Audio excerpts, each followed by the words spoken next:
Actually आपने जो आज बात बताई काफ़ी लोगों के लिए शायद नई बात होगी, मुझे भी थोड़ी नई बात सी लगी है। नहीं, नई बात तो नहीं है। हाँ, इससे 3-4 एक सवाल मन में आते हैं। एक तो ये दावत का काम जो है वो उलमा पे है या फिर आम सभी लोगों पे है? इसका जवाब ही सुन लीजिए। देखिए, उलमा ही दाई है, एक बात याद रखिए। दावत करने वाले दाई अलग हों और इल्म वाले अलग हों, ये दुनिया की सबसे गलत तफरीक है। कोई दलील नहीं किताब व सुन्नत के अंदर कि दाई अलग है और आलिम अलग हैं। उलमा ही दाई हैं और दाई उलमा ही हो सकते हैं। अदउ इलल्लाहि अला बसीरतिन, दावत इल्म के साथ होना चाहिए, तो अलग कैसे कर सकते हैं आप बताइए। दूसरा सवाल ये था कि अभी तक जैसे घरों की मस्जिद है, वहाँ पे अभी हालात ये है कि बाकी जो दूसरे मनज हैं उनकी मस्जिदें बहुत सारी हैं और जो सही मनज हैं उनकी मस्जिदें नहीं होती। और जैसा कि मैंने कुछ फील्ड में निकल के देखा है, अभी इतना डर भी है लोगों में, मस्जिद में जा नहीं पाता। तो वहाँ पे हमने थोड़ा काम करने की सोची थी और हमने इस रोशनी में कि हाँ, ये दावत का काम हर इंसान पे फ़र्ज़ है और जो बात अच्छी सुनो लोगों तक पहुँचाओ, इसके लेवल पे हमने कुछ काम शुरू किया। तो अगर हम वहाँ पे सवाब की नियत से कर रहे हैं, तो जैसे कि अभी आपने एक चीज़ बताई थी, एक अल्फाज बड़े सख्त मुझे लगे हो कि अगर आप उस लायक नहीं हैं और आपने वो सुनकर बात या पढ़कर बात बता दी तो आपने हराम काम किया।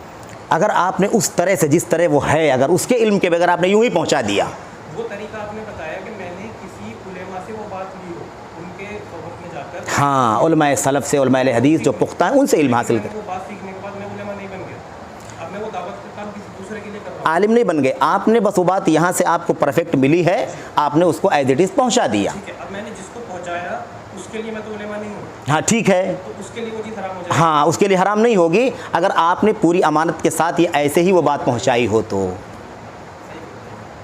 उसमें अपनी तफसीर नहीं होनी चाहिए, अपने अंदाज में। हाँ, अपनी तरफ से बिल्कुल कुछ होना नहीं चाहिए। आप जो आपने सुना है, थे आप उसको बतला दें तर्जुमा उसका जो भी है, ये ठीक है, मैंने अब उसकी तफसीर नहीं होनी चाहिए। वो बंदा जिसके पास दावत लेके जाया जा रहा है वो सीधा ये बोलेगा कि आप इस लायक ही नहीं है, ये काम आपका नहीं है। हाँ, तो आप कहिए कि मेरे लायक, मैं इस लायक नहीं हूँ, लेकिन मैं सिर्फ मुबल्लिग हूँ।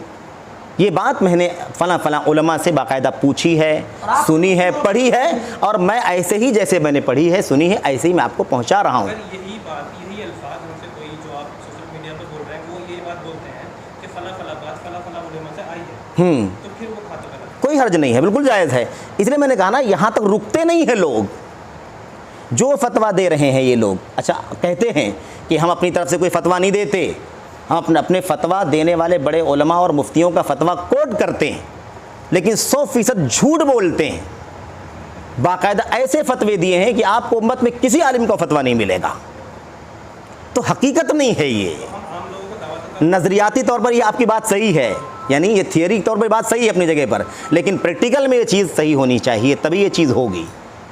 तो अच्छा, आम लोगों के एतबार से अगर हम पूछें तो दावत का काम हम लोगों को करना चाहिए या नहीं करना चाहिए? आप अहले इल्म से राब्ते में रहें। आपने जहाँ मस्जिद का काम शुरू किया है, जहाँ भी दावत का काम शुरू किया है, वहाँ आप एक तरतीब बना लीजिए, इनसे टाइम लीजिए, उनसे टाइम लीजिए। आपके पास एक अल्हम्दुलिल्लाह अहले इल्म का एक बड़ा मरकज़ है, उनसे आप बुलाइए, कभी इनको बुलाइए, कभी उनको बुलाइए, इनका दर्स कराइए, उनका दर्स कराइए, है ना।